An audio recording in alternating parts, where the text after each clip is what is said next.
The world hangs on a thin thread, and that is the psyche of man. Nowadays we are not threatened by elementary catastrophes. There is no such thing as an H-bomb. That is all man's doing. We are the great danger. The psyche is the great danger. What if something goes wrong with the psyche?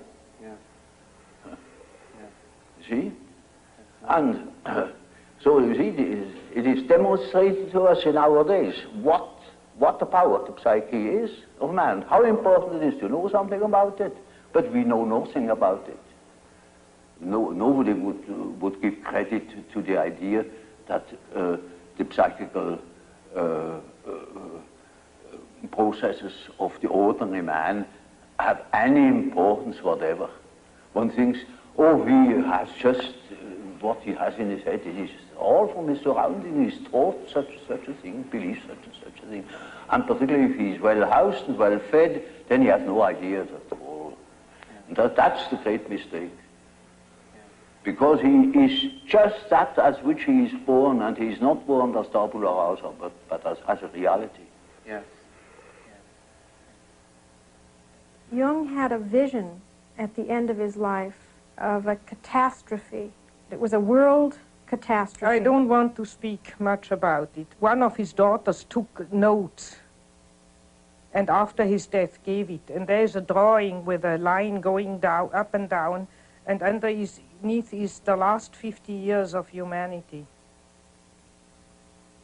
And some remarks about a final catastrophe being ahead.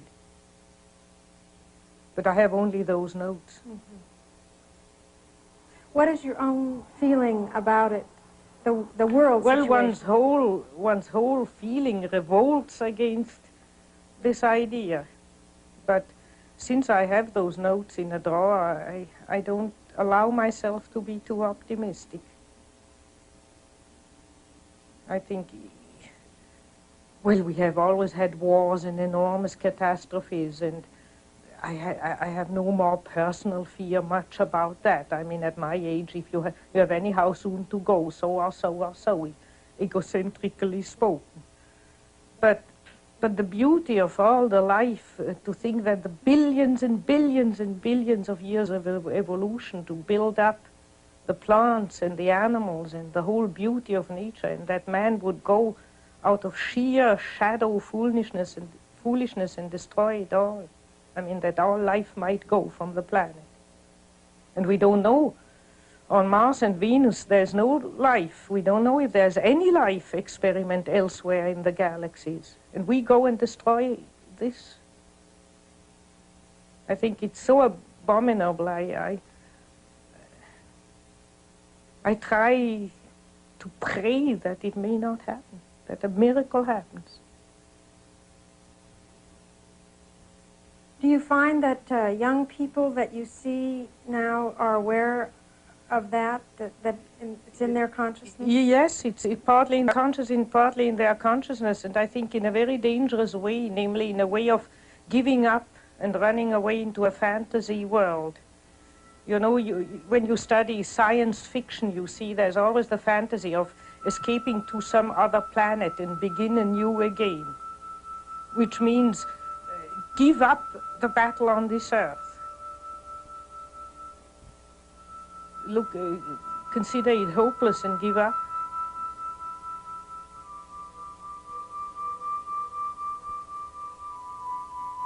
I think one shouldn't give up. Because if you think of answer to Job, if man would wrestle with God, if man would tell God that he shouldn't do it, if we would reflect more. That's why reflection comes in. Jung never thought that we might do better than just possibly sneak around the corner with not too big a catastrophe.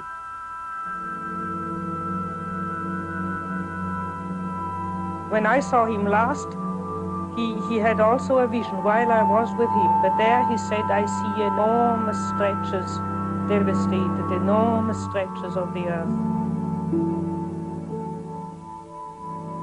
But thank God it's not the whole planet.